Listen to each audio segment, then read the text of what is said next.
With this video, we will be talking about taking a proactive approach to safety at work. Where safety is concerned, everyone must be a leader. Every worker should, when confronted with a safety problem, do everything in their power to correct it. If faulty equipment is found, don't use it, tag it. If a spill occurs, block off the dangerous area and report the problem immediately. The key word is now, because later could be too late. Safety first begins with you, so you must protect yourself correctly for each work situation. So, what are the risks?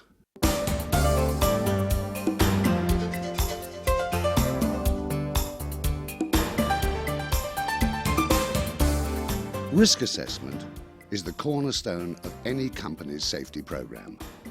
The possibility of risks must be reviewed at the source. For example, at your individual workplace.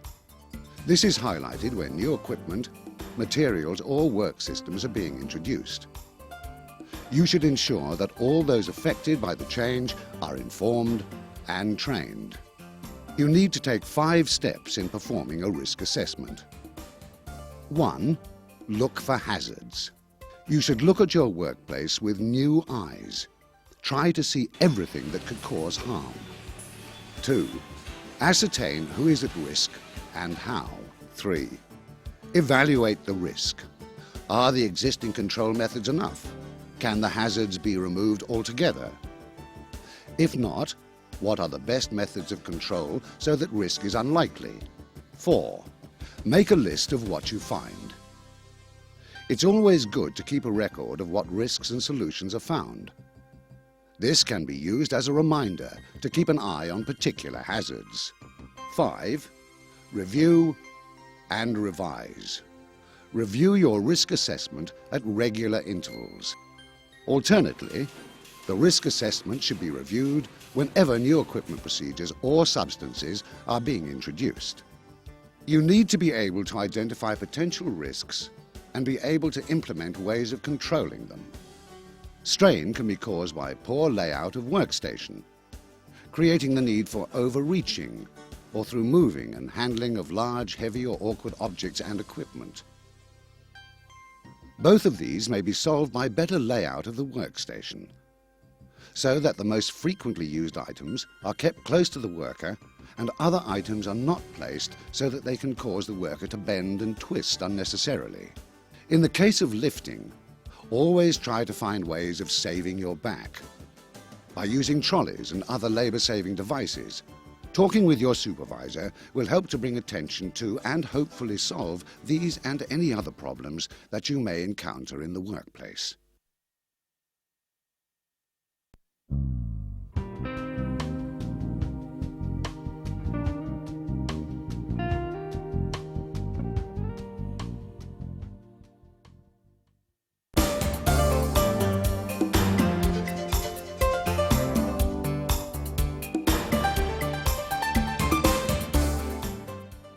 Some of the many tasks you may undertake at work must involve the wearing of some form of personal protective equipment, or PPE. These may include gloves, eyewear, hard hats, or just about any form of clothing or equipment designed specifically to minimize your exposure to occupational hazards. If your job has the risk of falling objects, a safety helmet may be required. Always check that the helmet is not damaged or cracked, and make sure that it's a correct fit. The type of eye protection required will vary from task to task. When working with chemicals, goggles must be worn to protect your eyes from possible fumes and splashes. If there is a chance of any objects that could hit your eyes, for example metal from grinding, you should always wear safety glasses. Whenever wearing a face shield or a welding helmet, you should wear safety glasses or goggles for extra protection. You should always check that the eye protection is best suited for your hazard. Noise-induced hearing loss is the result of overexposure to noise. It occurs gradually and without pain. The resulting damages to the hair cells and cochlea is the largest single form of hearing loss. Earmuffs worn over the ear or earplugs worn inside the ear are the simplest way of preventing ear damage. You should check whether they protect adequately, are comfortable, and that they fit correctly in order to work for your benefit. The more common instances of foot injury occur when heavy objects fall on or roll over your foot, or when an object pierces the sole of your shoe. In these circumstances, you should wear shoes with steel-reinforced toes and puncture-proof soles. As some chemicals can eat through leather, you should wear rubber or synthetic boots when dealing with hazardous substances. The most common form of protection for your hands are gloves. When working with most chemicals, vinyl, rubber, nitrile or neoprene gloves are suitable. Though if working with petroleum-based products, then only synthetic gloves should be used. Remember that your choice of gloves must be adequate to the risk exposure. You should avoid wearing gloves when working on moving or rotating machinery. The machinery can easily pull your glove, hand and arm into it. In the workplace, the main route of exposure to harmful airborne materials, such as dust, fumes and vapor, is inhalation. It's these materials that can cause damage by physically damaging lung tissue or being absorbed into the bloodstream and circulating throughout the body. Protection from this ranges from a simple dust mask to a full bodysuit. You should remember that one item might not protect you in all circumstances. A dust mask or a filter mask will only protect you from airborne particles like dust and some fumes, whereas any strong or noxious fumes and vapors may only be protected against by using a respirator with an external air supply. You should always check that the mask is working properly. You should do a fit test to ensure that it will protect you adequately. You can perform a quick fit check yourself. Cover the exhalation valve with your hand and gently breathe out. If you feel a pressure build without any leaks, the fit is fine. But you should always check with your supervisor that the equipment you are using is suited for the job. Always remember that PPE is there as a last resort method of control and should only be implemented after all other avenues to reduce the risk have been explored.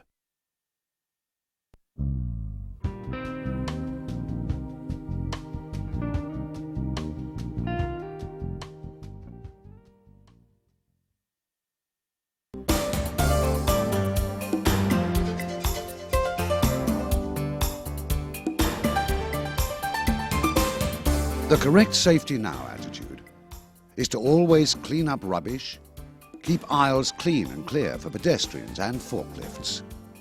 Poor housekeeping is often found to be a cause of accidents in the workplace.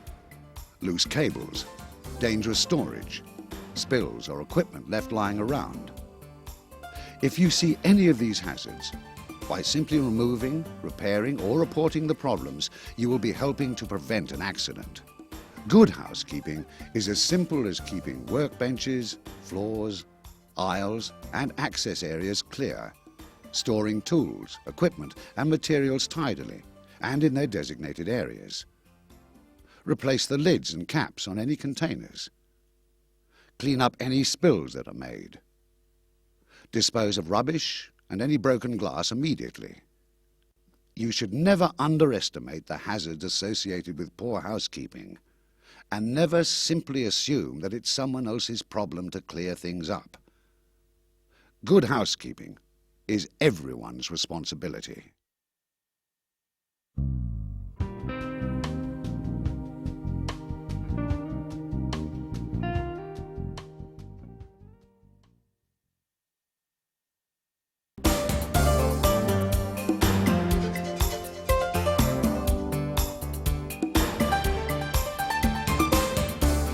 If you discover a machine that is faulty or unsafe, you must instigate immediate lockout-tagout procedures. You must know and follow your company's lockout-tagout policy. Locks and tags are there for a reason, to protect the employees who may be working on the systems being shut down and to protect equipment from further damage.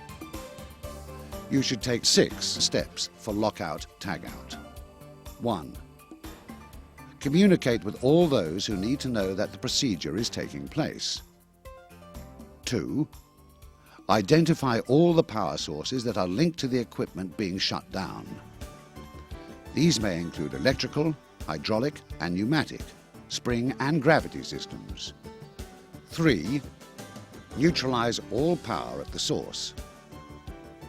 4. Apply locks and tags. 5. Control any stored energy. And 6. Test and verify isolation of the equipment. These procedures are very important, as incorrect or insufficient locks and tags may lead to further accidents.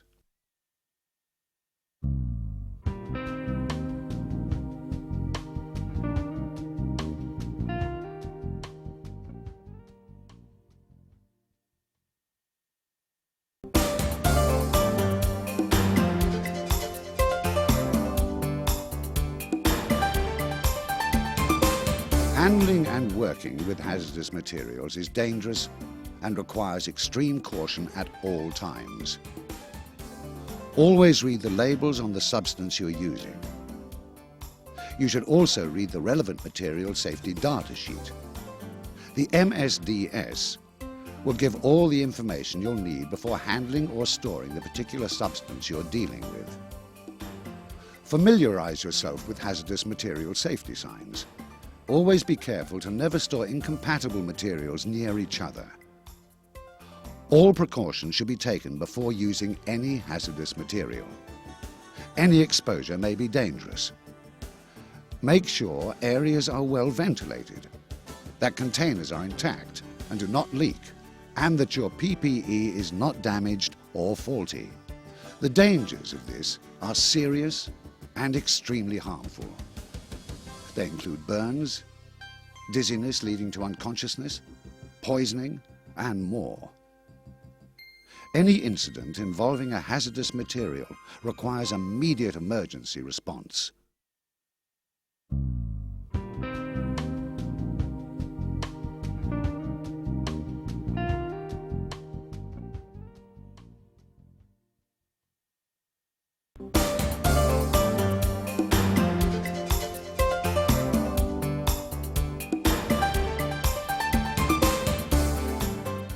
Wherever possible, use a mechanical aid when moving or handling a heavy load.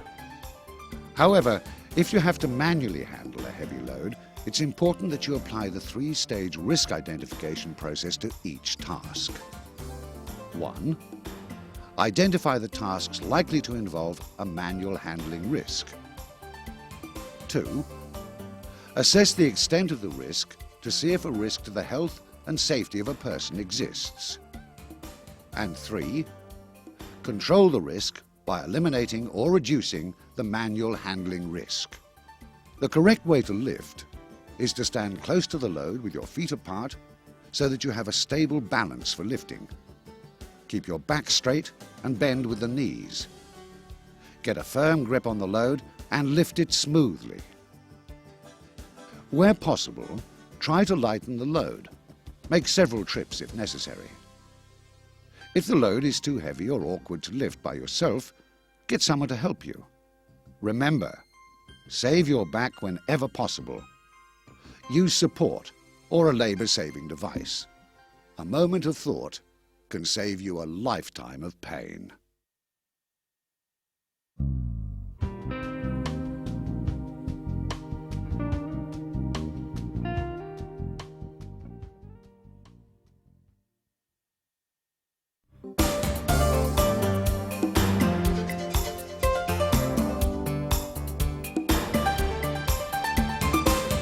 The potential risk of fire at your workplace is very real and should never be taken for granted. Even a small fire could cause a danger to safety and affect productivity. Good housekeeping and the proper disposal of rubbish and waste are a vital component of any fire safety program. Flammable liquids, solids or gases should be stored in detached buildings or in fire-resistant compartments.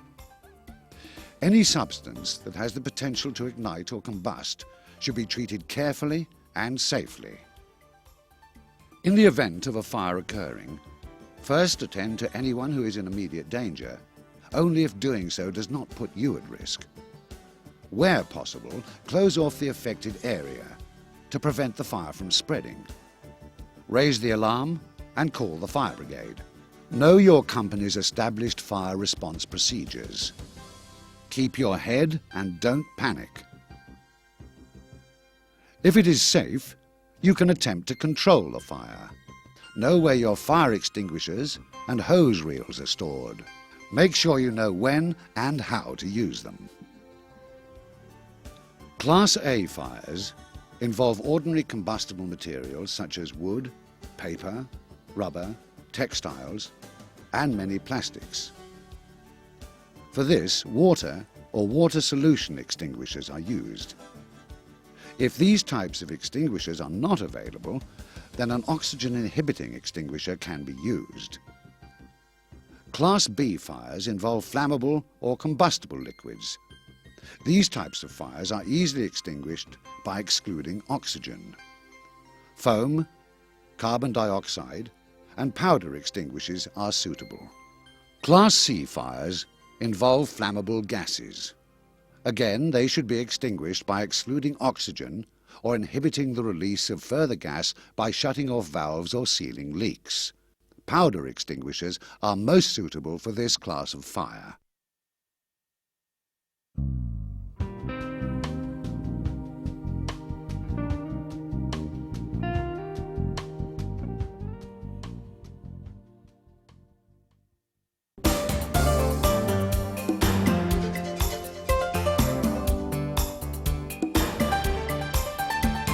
The safety of everyone you work with is your responsibility, as well as your safety is everyone else's. To create a safe workplace, everyone must work together and cooperate to bring a safe tomorrow through a safer now.